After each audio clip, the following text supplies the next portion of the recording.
Welcome to Talkin' Tunes with Dr. Tony, episode 23.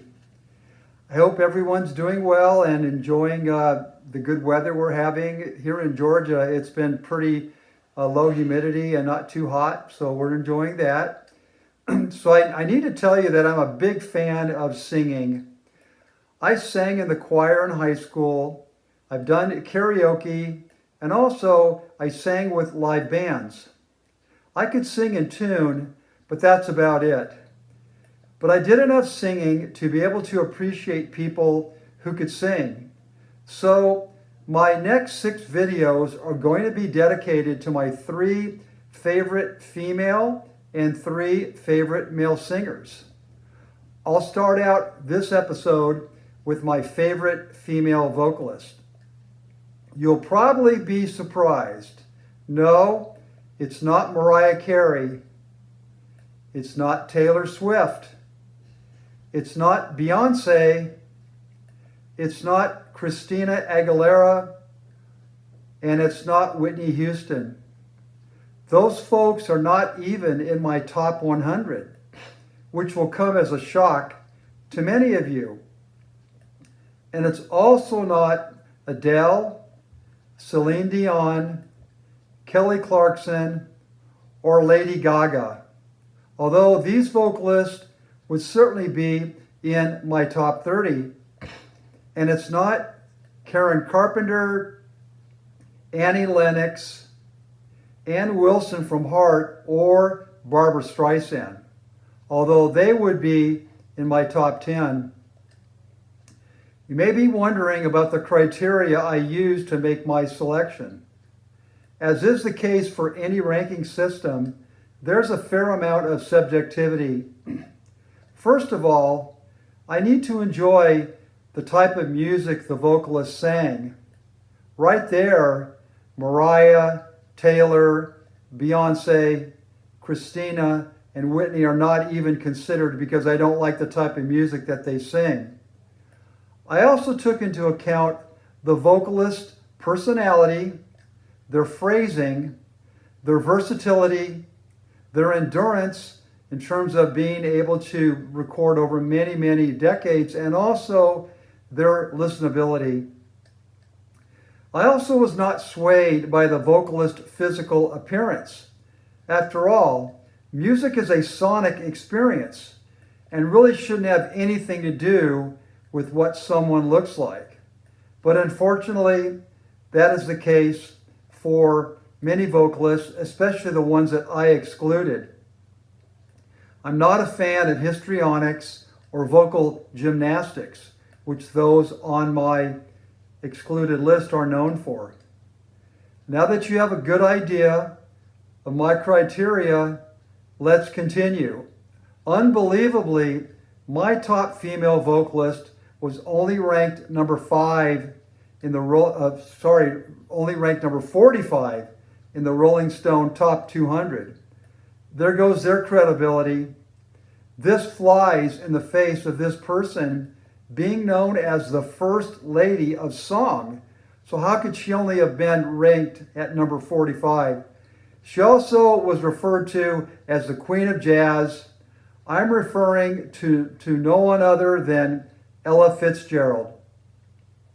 Ella was noted for her purity of tone, her impeccable diction, phrasing, timing, intonation, and a horn-like improvisational ability, especially in her scat singing. A while back, a very opinionated person who was a self-proclaimed expert for many subjects tried to tell me that Judy Garland was a better vocalist than Ella Fitzgerald because all Ella did was sing scat. This person was greatly misinformed.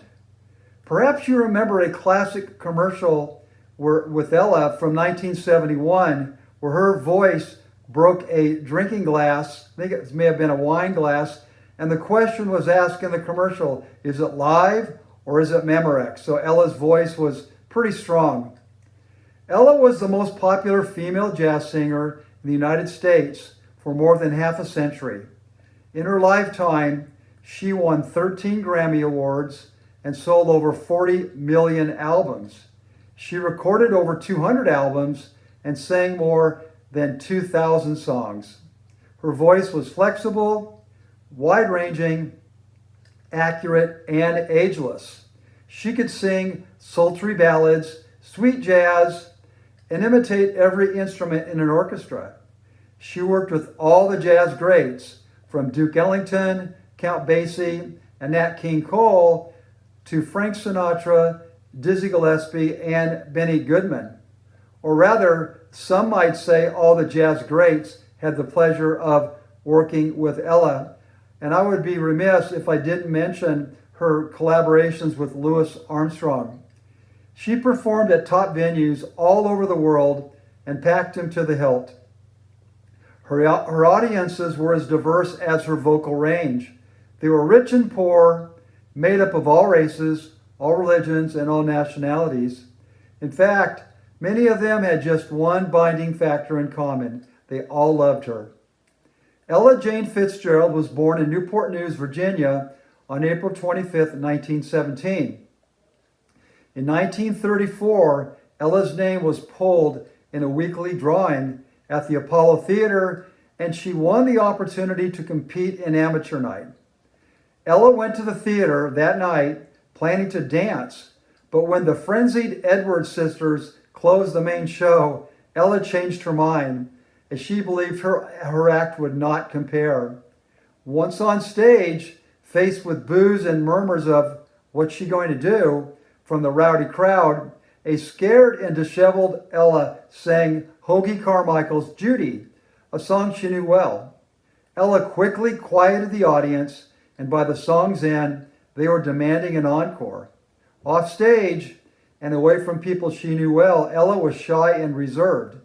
She was self-conscious about her appearance, and for a while even doubted the extent of her abilities. On stage, however, Ella was surprised to find she had no fear. She felt at home in the spotlight. Fueled by enthusiastic supporters, Ella began entering and winning every talent show she could find. In January 1935, she won the chance to perform for a week with the Tiny Bradshaw Band at the Harlem Opera House. It was there that Ella first met drummer and band leader Chick Webb. Although her voice impressed him, Chick had already hired male singer Charlie Linton for the band. He offered Ella the opportunity to test with the band when they played a dance at Yale University. "If the kids like her," Chick said, "she stays." Despite the tough crowd, Ella was a major success, and Chick hired her to travel with the band for $12.50 a week. During this time, the era of big swing bands was shifting, and the focus was turning more toward bebop. Ella played with the new style, often using her voice to take on the role of another horn in the band. "You Have to Swing It" was one of the first times she began experimenting with scat singing, and her improvisation and vocalization thrilled fans.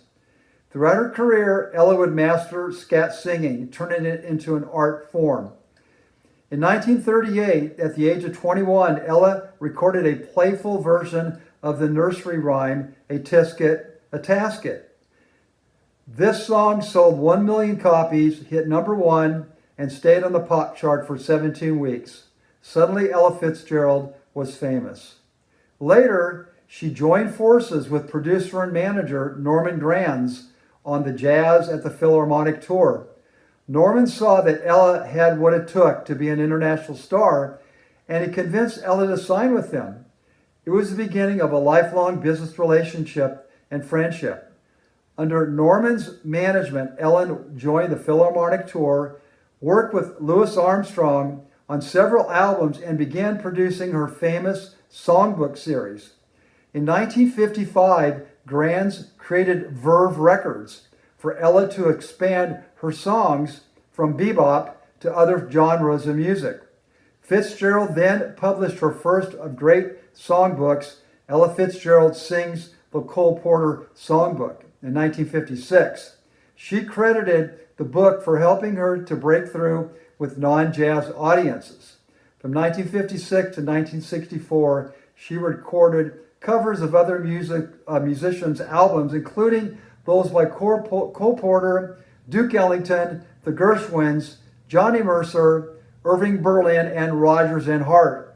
The series was wildly popular, both with Ella's fans and the artists she covered. The production and sound quality of these recordings are superb. Ira Gershwin once remarked, "I never knew how good our songs were until I heard Ella Fitzgerald sing them." So I have a few of the songbook here for you. This one is the Cole Porter songbook, and it has I Love Paris, it has You're the Top, Love for Sale, Night and Day. This one has All Through the Night, In the Still of the Night, I Get a Kick Out of You, Begin the Begin, and I Am in Love. This one has Have You Met Miss Jones, You Took Advantage of Me, Johnny One Note, Manhattan, To Keep My Love Alive, which is really funny.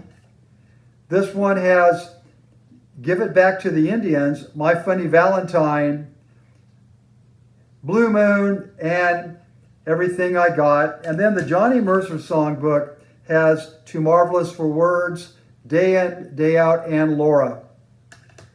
So Ella continued to work as hard as she had early on in her career despite the ill effects on her health.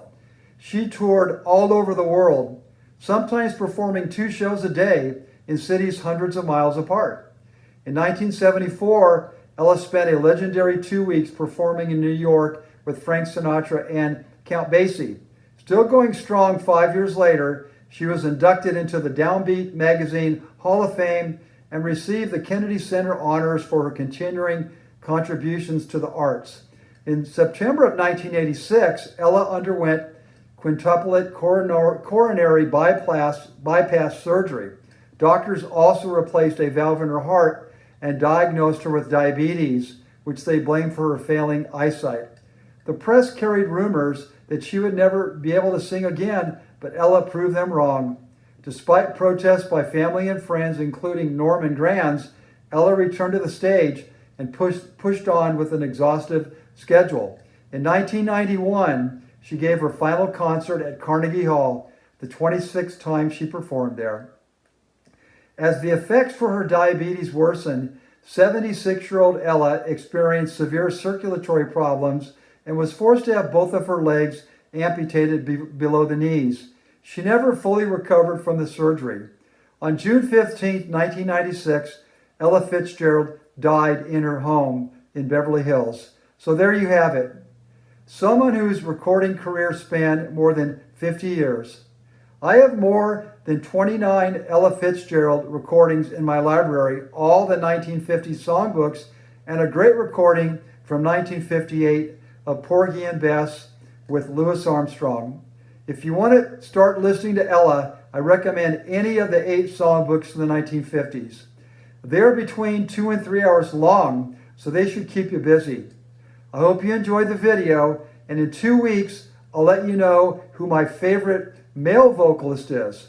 It was a hard choice, but I think all of you will be surprised. So until then, I would appreciate any comments. I would like you to subscribe to the channel, and if you like the video, give me a thumbs up. Take care and have a great day.